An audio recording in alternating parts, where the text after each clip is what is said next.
You'll be able to tell right away. This looks disorganized and it looks jumbled because we're using a bunch of different fonts.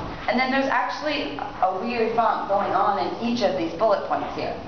So I don't know if anyone can read that first bullet point, but I can. And once again, I don't want to be staring at it and trying to read it, squinting, instead of looking at my audience and helping them understand what I'm trying to convey. So that's just an example of, if you're doing public speaking, using a small font is just going to make it harder for your audience to follow along with you.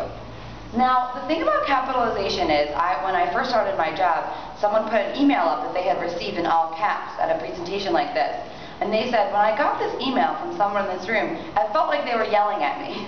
So the thing with capitalization is, sometimes it's okay to emphasize something, or maybe one word or one phrase, but in general it has a weird feel of capitalization, and anyone who's gotten an email in all caps might know what I'm talking about. If you're not used to seeing it, sometimes it's kind of funky. So it's actually harder to read, and it can come off, this is what the human resources professional told me. They said it can come off aggressive. So I don't know if that's always true. I think sometimes it's good for emphasis, but if you're writing a whole sentence in capitalized letters, it's actually harder to read, and it might not be the right message for your audience. And then this last bullet, sorry. Why don't you wait till you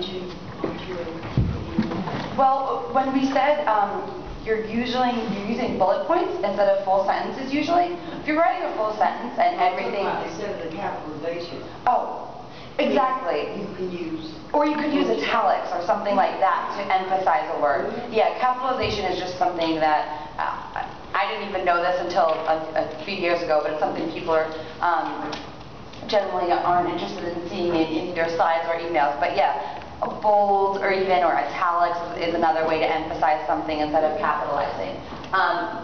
And then the last bullet point here, don't use a complicated font. Well, we said using Arial or Times New Roman. That way people are they're used to that font, they read it cleanly, and they're looking at the words. They're not looking at, why does that T or that I have a funky dot on it and a funky